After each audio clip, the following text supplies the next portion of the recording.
Оржигон овогт нямын дуламжав. Миний туулсан амьдралын зарим дурсамж номын хэсгээс.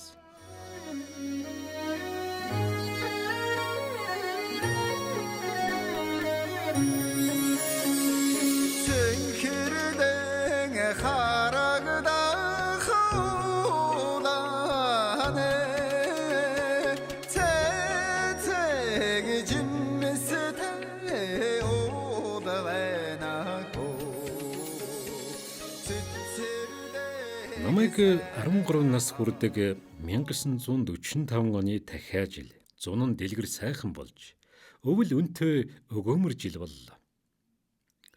Манайх олон жил өвлжсөн үлзийтэй сайхан өвлжөнд бууж өнтөө сайхан өвлжөж байла. Гэвч юм гэдэг их сонио. Тэр өвөл манай өвлжөө нэг л этгээд хачин байла. Уг нь манай өвлжөө сумынхаа нутгийн бараг захад цаас багуундаг, өв сургамал сайтай, хүн малд идээшилтэй, ойр айл амтнд цөөн байдаг, харуул сайтай, өгөөчтэй нутаг билээ. Манай өвлжөөний арын цэлгэр талд зунан цагаан зээр тэмээ хоёр, өвөлд нь хэдэн мянган адуу зээртэй хутгалдан хөшөлдөж байдаг ийм гоё нутаг билээ.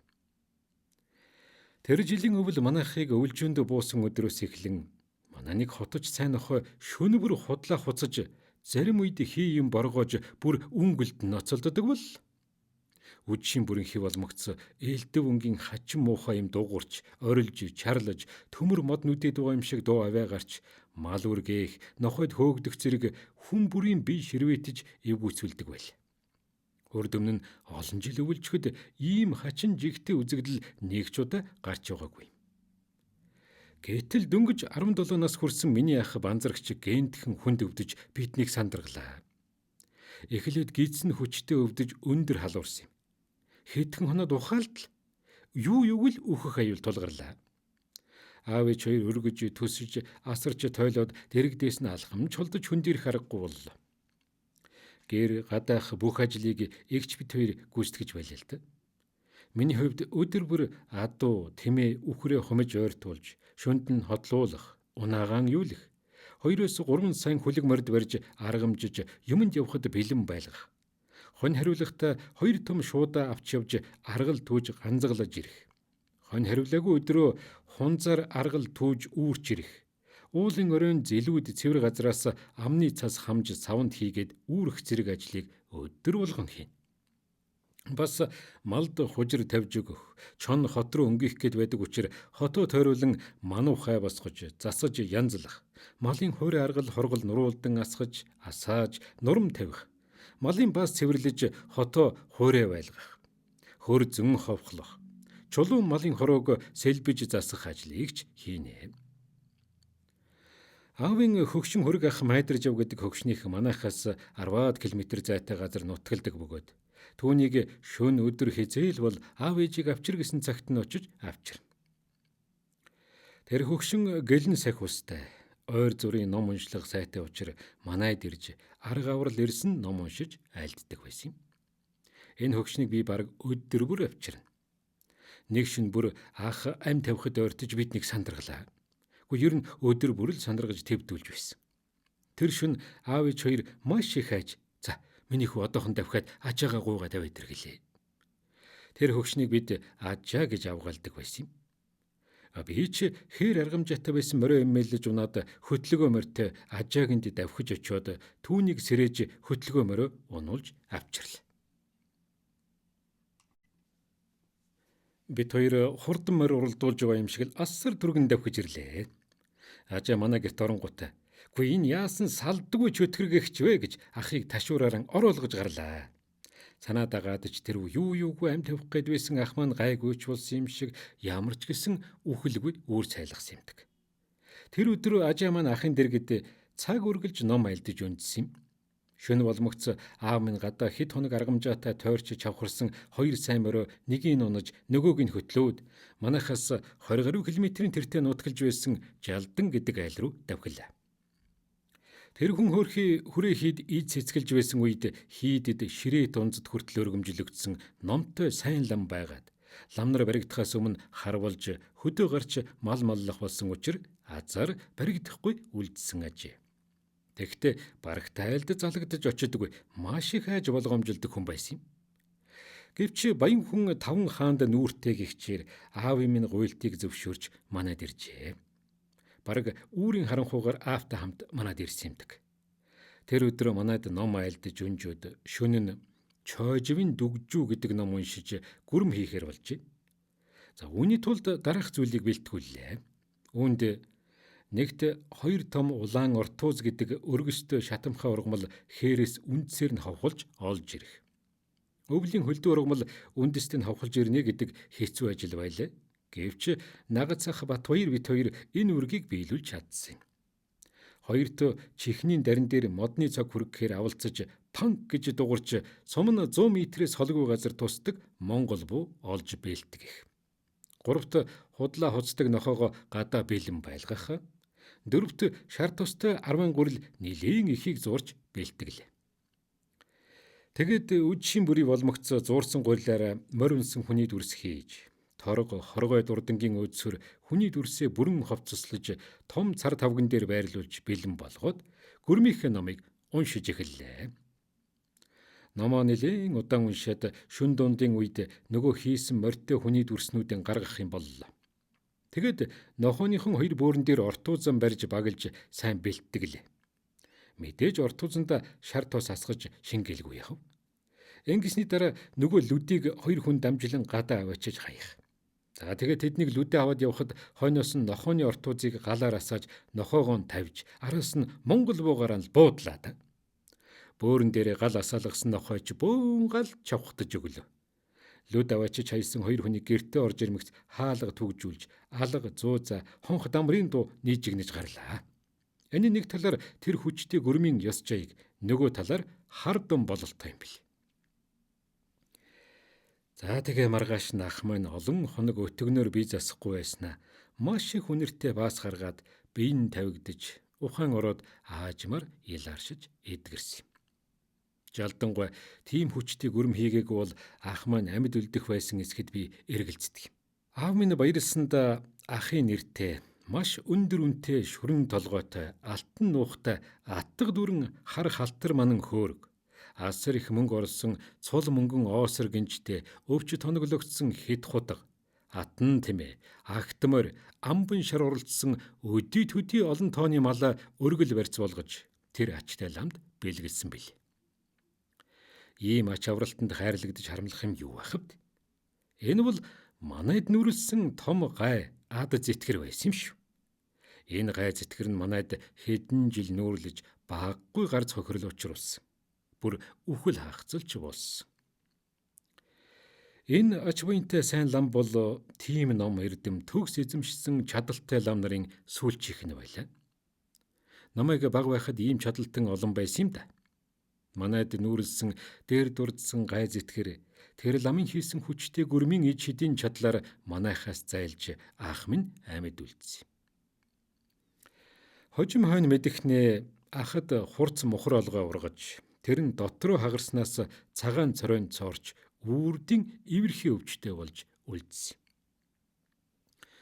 Ортууз шатаалгасан нөгөө муу нохой маань маргааш нь 2 бөөрийн үст хүлэгдэж улаан илэг болж үлдсэн хөөр хилэлтэй амтан байж билээ. Үүнийг оод нь шатаах гэж хэлдэг бөгөөд түүнээс хойш зөрчилтэй төвхтэй асуудал гарвал оод нь шатаачихгүй дөө гэдэг шогээрээ бий болж манайхны дунд нэг хэсэг яригддаг болж билээ. Түүнээс хойш нохойч худлаа хуцхаа болж элдвийн дуу хавьяатай хий юм дуурхааж байлсан юм. Манайхч тэр жилээс хойш энэ өвлжөнд дахин болгүй бүр мөсөн орхисон юм. Би энэ талаар дэлгэрэнгүй нуршиж бичсэн учиртай. Ямар ч хүний амьдралд хачин жигтэй юу ч тохиолдож болно. Тэр үед элдвийн арга чарга хайж олж хэрэглэхэд цөмөрөө биш ч гэсэн аль нэгэн тус болдгийг сануулъя гэж бодсон юм. Миний бичих дараагийн сэдвч бас л нэгийг хэлээд өгнө. Номыг 15 настай байхад манайх аавын садангийн лам сүрэн бид занг ах гэж авгаалдаг гэдэг хөгшнийхтэй айл хөхтөрсний худгийн дэргэд зусаж байлаа. Тэр зүүн бороо хурын элбэг сайхан зам боллоо. Үе үе удаан үргэлжилсэн усархаг бороотой, заримдаа салхи шуурга, дуу цахилгаантай ширүүн бороо ордогоос ойр ойрхон хонь манаж хонох явдал гарнаа. Энэ ажил бүр ээлжгүйгээр миний толгой дээр бууна гэж. Айлын хөгшин хотонд гарч хонь манана гэж ярихгүй. Хүйтэн усан бороонд хонь уруудаж явчих гэж суулгахгүй. Үргэлжил хоньныхон дэргэд байхаас өөр аргагүй. Бас оройтож харгасан муу мал осгочих, чон өмхөх гэд амар зай үзүүлэхгүй байнга л дуу чимээ өгч ойрлж хашгирч хондогсон. Аав янз бүрийн ажлаар гадагш яваад гол төлөв эзгүй байх. Ах цэрэгт явчихсан. Агээ хүнтэй суугаад айлын хүн болсон. Ээж хөхөл хүүхэдтэй учраа би өглөө эрт адуунд явж, унаг уйн, унаг татаж өгнө, үхэр тимээг ойртуулна, мал авслна, аргал түлж түлцнэ гэд барагдахгүй их ажилт. Нэг шөнө салхитай усрахыг бороо үргэлжлэн орж би гэрт орлгүй шахам хонио манаж уруутсан хэсгийг эргүүлж хөөцөлдөж хонлоо. Гэтэл тэр шөнө урдан зүгээр байдаг хэрнээ хачин муухай дуутай юм орилж чарлаж мод төмөр нүдэж байгаа юм шиг хангэр жингэр дуугарч хүүхэд уйлах нохой гаслах маягийн дуу чимээ шүнжин гарч хондог юм байна. За түүнээс миний айж ухаач гэж тоймгүй. Гэлээч гэсэн айлгээд яхав хоны уруудуулаад алдалтай биш хоньныхон дэрэгдэл байл. Сүүлдээ дасаж дөжөрч цөхөрж гүйцээд гартаа барьсан шилбүрээр хань хийж хонлоо. Манай хоёр нохооч нүдэнд үзэгдэхгүй юмтай хөөцөлдөж боорлон хонсон нь надад хань болж байсан юм. Ээж тэр имийг гэрээсээ сонсож мэдчихэд надад хань болж зоригжуулах санаатай дуу чимээ өгч маань мэгзэм уншиж мөн л нойргүй хонсон. Тэгээд үр хаярах үеэр бороо намжиж би гэдэг хүн усан хулган бортлоо норж нэвтэрсэн амтэн гэртээ орлоо. Ээж минь босчихсон гал түлж цай чанахгүй сууж байл. Намайг гэртээ оронгууд миний хүн нэвтэрчгээ биз хувцаа тайлж соль. Их айв уу? Том болсон эр хүн ийм юмнаас айдгүй юм гэсэн мөртөө. Хүүгийн минь сүнс зайлчсан байх гэдэл арц хүж уугуулж, ариулж, мэмэрэ хурайлж өгч байлаа хөрх. Тэрч байтугай нэг гэгэн цагаан өдөр бэгз үхрээ усалж би туглаа нийлүүлчихгүй тулд гадаа байсан байцсангүйгээ зайдан унаад туглаа эргүүлж явтал нөгөө мө байдс чинь зүгээр явж байснаа гинтхэн тушаатай юм шиг дороонд дэвхцээд хөдөлж чадах юм байлаа. Хөх махан чичирч хар хөлсөн зовчихжээ. Яах учраа мэдэхгүй байтал чөтгөр морь тусчихдаг тэр хөл рүү шээвэл тавьдгийм гинлээ гэж хөгчүүдийн ярьж байсныг гинтхэн санаж урд хоёр хөл рүү нь өөрөө шээгээд худаг дээр үйсэн дүүгээ найзтай дуудан ирүүлж бас шээлгэлээ. Гэтэл хэдхэн хормын дараа өнөөх маань зүгээр явдаг боллоо. За тэгэд намар манайх жаалхан хөдөөлж намар жанд болаа. Аав хамаг тэмээгийн ачаад аянд явчихлаа. Манай гадаа муу доглон тэмээ хүрг ахын нэг орилоо гунжин инг хоёр л үлдсэн. Намарчад хоёр тэмээ тугал бэрүүган зориуд очиж тууж ирэхгүй бол бэлчээрээс ирэхгүй. Чон элбэг болохоор хээр хонвол чон зоглчих гээд болохгүй. Тэгээ нэг үдэш нөгөө орилоо гунж авнууд хазгар тэмээ хэдэн туглаа бэлчээрээс гэрлүгэн ойртуулж явтал хашиг над дандаа орилж явдаг гунж чинь гэнтхэн юмнаас үргэж байгаа бололтой ойрлохон болж хамрын сүнгэнээд тонжуулж гарла. Гэтэл бас л их муухай дуутай юм миний хажуугаар орилж чарлаад л ороод ирэхэн тэрдээ. Би учиргүй айж гэрийнхэн гадаа гүйхээрээ хурж ирлээ.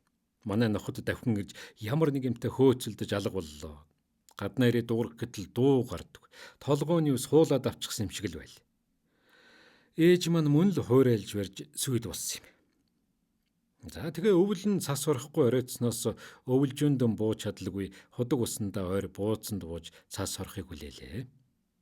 Худаг тойрсон олон хотел байсан тул бод малаа өдөр услах боломжгүй. Өдөрт нь бог мал очрлоод шүнд нь бодон усалдаг байлаа. Тэр хэрэггүй үдээс хойш усалсан шүн бэлчээ тогтохгүй, чон нохойд орчих гээд хөвтүүлэхгүй ёстой л нэг зовоодаг байл. Адуу тэмээг өнжөөж шүн усалдаг. Цангасан олон адууг худгаас ховоогоор ус татаж услана гэдэг хэр варгийн хүнд дийлдэхгүй хүч чадал их ордог бэрхшээлтэй ажиллаа л да. Тэгээд ч адууга үргэлжил бие услана. Нэг үдэш дүү бэгдтэйгээ хамт адууга усалж байлаа. Бэгз маань сургууль сурч байгаад урд жил ээжийг өвдөхөд аймаг явж чадаагүй завсардаж үлдсэн. малтай ноцолдож ховоогоор ус татахтаа тааруухан наасан ч баг байл. Тиймээс унаж яваа мордоо чөдөрлөж дүүдэ бариулаад гол төлөв бие ус татаж адуугаан услаад бараг дуусаж сүлжээ данга сарвал сарваахан л ханаж шувтарч байл. Гэтэл хутгийн урд нуруунаас мөн л нэг муухай дуу гарч ойртмогц олон адуу ганцхан пар гэдэл хой зүгт пижигнэд алга болох нь тэрий. Бит хоёрын морь хамран тажигнад зогчоод арай гэж дүүгээ мордуусны дараа би мориндоо мордонгууд адууныхаа хойноос хар хурдаар нь давхсан юм. Хамгийн сонирхолтой нь адуу үргэж миний сонссон хачин дуу авяг дүү маань огт сонсоогүй. Адуу юунаас үргэснийг гайхаж байсан юм та. Тэр жил надад ийм хачин юм олон тохиолдож айснаас болсон юм уу? Дараа нь би аминдаа сүрхий их өвдсөн юмдаг. Харин миний нүдэнд биетэй бодиттой юу ч харагдаагүй. Би өөрөө ийм юм чихээр олон сонсоогүй байгаад надаа сүрхэн инглээ гэж ярьсан бол би яагаад ч итгэж үнэмшихгүй байх байсан. Түүнээс хойш би сургуульд явдлаа 3 жил гарan адуу малд явж өчнөөн удаа шөнө оройтож заримдаа хээр хонож явхад ийм явдал надад дахин огт тохиолдохгүй. Ахмад хүмүүс гүйдэлтэй газар чөтгөр байдаг. Зарим нь тийм юмтай бишгүй л учирч явсан гэж ярьдаг боловч ийм л юмыг хэлдэг байсан болов. Гэхдээ энэ нь хий үзэгдэл чөтгөр гэгч юм үнэхээр байсан уу? Аль эсвэл зэрлэг ан амтэн араатан жигүүртэн шөнийн цагаар идэж хоол эргүүлэхдээ ингэж янз бүрийн дуу аваа гаргаж авирилдаг байсан уу? Бүү мэдээ. 17 хүрдэг жил буюу 1949 оны хавар нагацах ла мама нутгийн Навтас гэдэг хүнтэй дөрвөлээ нэг гал болж тэмэн жингээр аян хийж нийслэл хот хүртэл явлаа та. Бид 50-аад хөсөгтэй. Тэдгэрийн ихэнх нь сумын анхны хоршоотой хийсэн гэрээний дагуу ачсан бог, бодын арьс шир, үлдсэнд нь хуваарэ бор давс ачсан. Ингээд талдаа 900 гаруй километр зайтай хол замыг би 17 настайд анх удаа аян хийж туулах боллоо. Аянд мордохдоо уламжлал ёсоор сан тавиулж, хот хүрээгээ нар зөв 3 тойрч, гороо хийгээд ааваран өртөө газар үдүүлж хамт явах хүмүүстэйгээ нийлж занлан хийж хоноод алсын замыг зорилоо. Би өдөр бүр ачаа шордож явна. Хаврын харимг цаг учир тэмээгээ хайрлан барагцаалбал өглөө 5-аас 6 цагт ачаалан хөдөлж шөнө 11-12 цагаас хэтрэхгүй буудлаа. Энэ нь өдөрт 40-с 45 км зам туулна л гэсэн үг. Зарим өдөр өнжиж тэмээгэн амрааж тавьж хооллно. Мөн багавтар газар явж эрт буун. Заримдаа бөөр сунгах явдалж гарна. Өл хоолмоотой тэмээнүүд замын дагуух өвс шүүрнэ. Зарим нь бурантгаа шувт татах юм уу тас хазаад өвс идэж үлдэнэ. Ингэдэг тэмээнд 40-с 50 см орчим төмөр буюу модон говж хийхээр тэгж чадахгүй. Ачааны хамгийн сүүлд яваа тэмээний ачаанд чанга дуутай чүлэн цэмээх том хонх зүүжхээр ачаата тэмээ бүрэн яваа хэсэг нь мэдэгдэнэ. Өдөрт 3-аас доошгүй зогсож тэмээгээ шээрлэнэ. Шээр гэж хашгирахад бүх тэмээ шээдэг. Тэмээ шээрлэх завсар зарим тэмээний эвгүй болсон хом, бамбай, ачаа бараг засаж янзлна. Түүнээс бусад үед ямар нэг гинтийн саад учрахгүй бол зогсолтгүй л алах болно. Би ч одоо эр чадал сууж өсөж яваа залуу учир тэмээний буруу талд гүйж ачаа өргөнөө. Буруу талын хүн ачаагаа 90-100 кг чадал зааж дээр өргөн тэмээний хомон дээгүр өнгөйлгөж зөв талын ачаа өргөсөн хүнд чагталж оджуулах боломж олгоно. Овор томтой хүнд ачааг өргөхөд бэр хүч шаардагдахаас гадна ихээхэн эвдүү ордог. Эхэлж ачаа өргөж угаад эхний үед ачаагаа муухан өргөд буцааж алдах гээд хүнд байдаг боловч 1-2 өдөр өргөд ирэхээр бие чавхарч дадлагжин ямар ч ачааг санааны зоргоор түүртэл өргөж чаддаг юм л та. Өглөө бүр 50 шахам тэмээний буруу талын ачааг хурдан шалмгай чадмаг өргөхөөр анхнаар цуг яваа хүмүүс багтаж урамшуулдаг бөгөөд нөгөө магтаалд нь улам мангэрч хөөрч илүү сайн өргөхийг хичээдэг байлаа. Харин аянчин хүн хоол их идэж хэрхэвч болохгүй. Гэхдээ өлөн явна гэсэн үг бас биш л дээ. Өөрийн биед тохируулан ерөнхийдөө багавтар тааруулж идэх ёстой. Хоол их идвэл эзэн хоолндоо бохичоод ачаад байхгүй үйлээ үздэг байл. Хаврын урт өдөр тэмээ унаж, ачаа хөтлөн өдөржин шүнжин хагас сажлуулж байгаа болохоор эхний хэд хоног бие ноцоорч, нойр хүрч үүргэлэх, зарим үед бүр ухаангүй үүргэлэн замаас аан гарах, унаж яваа тэмээний аяар буцаад алхуулах инээдэмтэй явдалч гардаг байсан юм. Гэхдээ хэд хоног яваад ах нар бас цуг яваа хүнээс айж нэрлэхэж, өөрөө хичээгээд ирэхээр бараг л үүргэлэхгүй болдг юм та. Хоолоо тааруулж идэгч бас үүнтэй холбоотой. Аянчин хүнд нэрийг хэлэхгүй цээрэлдэг юм их олон байдаг нь бэрхтээ. Эдгээрийн заримыг хэлэхэд юуны өмнө дайрч өнгөрч байгаа газрын нэрийг өнгөрөөд далдурж алслан холдохоосноос хэлж болохгүй. Замыг алтан шар зам минь гэхээс биш замаг гэхгүй. Уулын нуруу даваа гүвээг хайрхан гол усыг далайж илгэн. Мөн өндөр өксүр бартаа нухчаа их юм гих зэргээр муу хэлүүлэхгүй. Малын өвчөг шөм бүүз, хошногыг гургалдаа гэхээс биш нэрлүүлэхгүй. Энэ мэтэр өдий төдий олон юмыг цээрэлдэг. Түүнийг нэрлэж асуучих гээд болохгүй зэмлүүлнэ. Ингэж явсаар бид Улаанбаатар хотод 20 хоноод орж ирж, Гандангийн өндөр дугны хойно Махан сундуу гэдэг айлын хашаанд буулаа. Тэднийх өндөр шургаагаар барьсан их том хашаатай учир 50-д тэмээ ачаатайгаа уужуухан багтаж байл. Сундуугах маамагийнхтай дотны танил их баян айл юм. Харин биднийг эрхийн урд өдөр сундууга мөрийтэй тоглоом дамын 8-ны хэрэгтэй сэжиглэгдэж, баривчилж шоронд хоригдсан байл. Авгаан хөрхи уйлж ус нь үдэлсэн хүүхэн биднийг өгцсөн юм да. Гэлээж гисэн тэр дэрвдэн тайвширч сайхан аажцангаар биднийг дайлж, цайлж хөлөхөр боллоо. Бид тэдний хашаанд хэд хоноход өдөр бүр сайхан зочилж тав тухтай байлгасандаа зайлвал. Тэдний хашаанд буусныхаа маргааш өглөө эрт ачаалж төв түүхийдийн баазад ачаагаан туушаасан юм. Түүнээс хойш би 3-4 хоног Гандангийн баруун хойгуур Нарангийн ингэр одоогийн 3-4-р хорооллоор тэмээгийн хариулж идүүлсэн юм та. Тэр үед энэ хав айл амтангүй, өв сургамал сайтай, үндсэндээ зэлүүд газар байлаа. Миний бие нийслэл хотынхон бараг анх удаа харж байгаа учраас барилга вайшин, сүндэрлсэн хашаа гэр, үргэлжилсэн гэрэл чийдэн, гялалцсан тоомгүй болон машин, морин тэрэг зөрөлдсөн, үе төмөн хүн зан наашцаас холхилдсон бахархмаар, сүрдмэр хөлгүй том хот байж бил. Харин одоо эргээд бодоход өнөөгийн Улаанбаатар хотын 10 хуваасны нэгд нь ч хүрэхгүй жижиг. Хамгийн өндөр нь 5 давхраас хэтрэхгүй хэдхэн барилга вайшинтай. Бараг хуруудараа туулчмаар цөөхөн автомашинтай нийслэл налайхан хооронд нүүрс мод тээвэрлдэг нарийн төмөр замыг ис тооцвол агаарын болон төмөр замын тээвэр байхгүй. Соёл урлаг, шинжлэх ухаан, боловсрол, эрүүл мэндийг хамгаалах байгууллагын тоо нэнцэн. Худалдаа үйлчилгээний цэг салбар хэдхэн гэр хороолол голдуу өчүүхэн баг хот байж тээ. Нэг өдөр миний оронд Навтасгүйг тэмээ хариулуулахаар явуулаад маама намайг дагуулan өндөр хоршоо, өргөн чөлөө, хужаа мохлог, хуушуурын гуанз, бараан зах зэрэг газруудаар бүтэн өдөржин шахам явж юм үзүүлээд хоёул хужаагийн хуушур цадатлан авч идлээ.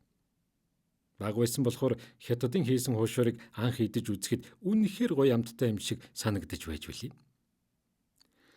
Маргааш өдөр нь тэмээнүүдэн уйж хашаагаан түгжиж орхиод дөрвүүлэн явж төв бараа баазын үүдэнд байдаг жинчдийн дэлгүүрт гэрээ падаанаа үзүүлж жаалжуул ойр зургийн бараа худалдаж авсны дотор гэрээнд нэр бичигдсэн хүн бүрт 3 метр ноосон давуу авлаа. Тэр үед зүйл толботь улсын Каверкот гэдэг маш бүх гоё ноосон давуу тун ховор хүн бүрийн хорхоо хүргэсэн эд байл. Тэр давууг бүгдийг үн хөргөн зарна гэд маама аваад бидэнд төгрөг болгон өгч байсан юмдаг. Навтасгүй бид гурав гэж өөч мэдэхгүй. Маамагийн гар царайг харсан амтд учир бидний өдий төдий олон тэмээ, давс бусад зүйлийг зарж борлуулах, үн мөнгөний тооцох, холбогдох газруудтай гэрээ хэлцэл хийх, хөлс тооцож авч өгөх гэх мэт гадуур хөөцөлдөж амжуулах бүхэл ажлыг тэр л хийдэг мэддэг байл. Тэгээ нэг өдөр тэмээнүүдэд хариулгаар идүүлж усалж өнжөөд маргааш нь эрт төв Барабаазын баазаас дандаа гурил авч ачаад тэр чигтээ гарч хотын баруун захад бууж хоноод нутгийн зүг хөдөлсөн юм да. Хотод ойртож ирэх хотоос гарч холдотлоо хэд хоног шөнө болгон ачааж үнзээ ман чонохгүй бол бас л хулгайч элбэг явуулын хүнийг тондог байсан юм л да. Тэр үед миний очиж үзсэн газрууд хаана байршилтай байсныг товчхон сонирхуулъя.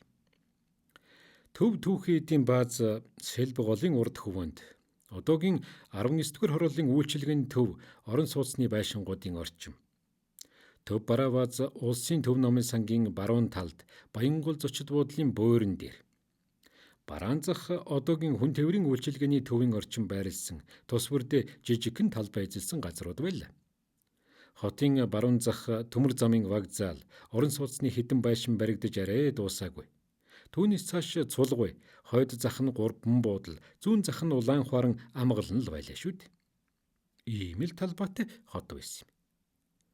Улаанбаатар Наавшгийн хоронд тавигдж байсан өргөн төмөр зам дөнгөж эмээлтийн хөтлийн баруун өд өгсөж байлаа. Тэр замыг тавьж байсан олон мянган хоригдол орос хажуугаар гарсан хүн бүрээс алгаа тусан хоол тамхиггүйсэн хөөрхилөлттэй амьтад байж билий. Ганц харьцаг папирос тамхи задлаад дунд нь шидэж цацхад орилол дуудлал шавчихдаг гэсэн. Энэ бүхнийг эргэцүүлэн эргээд бодоход манай нийслэл өнгөрсөн 40 гаруйхан жилийн дотор ямар их хурдан хөгжиж өргөжин тэлж өнгөрсөн юм бэ? Энэ хөгжлөөрөө бид бахархах ёстой юм да. Манайх хөрөг ахынтай айл 1950 оны бар жилийн хавар Аршантын Бараан чулуу гэдэг газар хаварж иж 10 км зайтай дэлгэрийн худгаас мал авсалдаг байлаа. Адуу хангаагаад гүгээд явчихсан. Гаднаа ганц 2 хоног өдрийн унаатай хоцорсон юм. Хавар 5 дугаар сарын эхээр ногооноор юмдаг. Аав хөрөг ах хоёр бэлтгэлийн мал тушаахаар сумын төв явчихсан ээзгүй. Ээж аги хоёр хоёулаа хөхөл хүүхэдтэй. Би л дүүнэртэйгэн гэрт гадаах ажлыг амжуулдаг байлаа. Нэг өдөр өглөө хэдэн тэмээнд усны сав ачаад үхэр тэмээг нь туугаад бэгз бит хоёр худаг дээр очиж малаа услаад усныхаа савыг усаар дүүргээд ачиж байтал баруун хойноос гинтхэн юу ч харагдахгүй маш хүчтэй шуурч эл сайргаар нүд чихгүй балбаж өглөө. Дүү цэвэлмаа маань хонио туугаад ойрхон ирж явсан юм. Бэгз ус ачсан тэмээнүүдээ хөтлөөд бусдын туугаад гэр өдөн явлаа. Хийсгч гээд угаа маш хүчтэй шуурга сөрөөд худаг руу хонь ирж чадахгүй уруудаад явчих нь тодорхой боллоо. Би мориндоо мордоод хоньныхон өмнөөс шогшлоо. Нар дээр хөөрч өдөр болсон хэрн унжива морины толгойч харагдахгүй болтол харанхуйлж байсан юм да. 2-3 сайхалт газар явтал хадны нөмөр гууж алганд цөөн хонь хоргодож үлдээд бусд нь уруудаа явчихжээ. Миний унжива олон хоног унааширсан морь мааж ураг шаналх боллоо. Тиймээс муу морио сажлуулсаар арай хэж гэртээ ирлээ. Манай хоёр гэрийг бараг л нор аачих шахсан байлаа. Хоёр гэрийнхэн оосор бүч хошлонг чангалж өгөөд агиа бэгз хоёрыг дагуулж тэмээгээр хоньныхон хойноос явлаа. Хоньчих хүүхэддээ санаа зовж байсан юм. Гэрээсээ 10 км газар явж байтал хэсэгхэн зур салхины хүч намдаж тэнгэр жаахан голов. Тэр мөчийг ашиглан нилээн харуул сайтай уулан дээр гарч дурандтал 20 шахам километрийн тэртээ хонь салхи сэргөөд нааш гэлдрүүлж яваалтай юм бүр төр харагдсан юм. Наарч жаргаж байл. Бэгзийг гэрлөө буцааж агиа бит хоёр хонь руу гүүхэрэн очиж дүүгээ хонтойгон олж салхи сэргүүлж гэлдрүүлсээр нөмөр дулаан бууцанд авчирж манаж хонсон юм. Нөгөө түргээсэн тэнгэр дахин харанхуйлж шүнжин шахам шуурга нүдэж хонсон юм. Маргааш нь шуурга намдаж тэнгэр сайхан боллоо. Тасарсан, хоцорсон хонио цуглуулан нуураас усалж, гэрээ нүүлгэж, задгай ус нууранд ойртож буусан юм. Энэ бол говийн угалз гэдэг хөнөөлт шуурга байсан юм да. Миний мэдхийн манай нутагт анх удаа тохиолдсон юм. Урд нь ийм хүчтэй шуурга өөр болж байгаагүй гэж хөгшчүүл ярьдаг байл. Хөдөөгийн малчин түмэнд цаас, зуд, гангачиг, аадар бороо, аянга цахилгаан, халуунаар, тэсгэм хүйтэн, ширүүн салхи, хүчтэй шуурга гээд байгалийн хатуу ширүүн үзэгдэл байнга шахам тохиолдож, Түүнийг сөрөн тэмцэж, холдуулж, зайлуулж, зохицуулж, бас дайрагдж, хохирол үзэж давдаг юмт. Нүүдлийн малчин хүнд үүнээс өөрч зам байхгүй. Би энэ өнгөрсөн 8 жилд жинхэнэ хүн болж төлөвшөж, мал малганы арга ажиллагаанд сурч, дадлагжин, эзэмшиж чадсан юм да. Миний бие энэ довшин ширэн үзэгдлийн зах зуухаас бишгүй л үзсэн нэгэн. Би сургуульд яваагүй тэр чигтээ малчин болсон бол муугүй л малчин болох байл. Гэвч энэ зам миний ирээдүйн зам биш байж. Мал маллах, өртөө улаа хийх, аян жинд явах ажил энэ жилийн намраар төгсгөл болсон юм аа.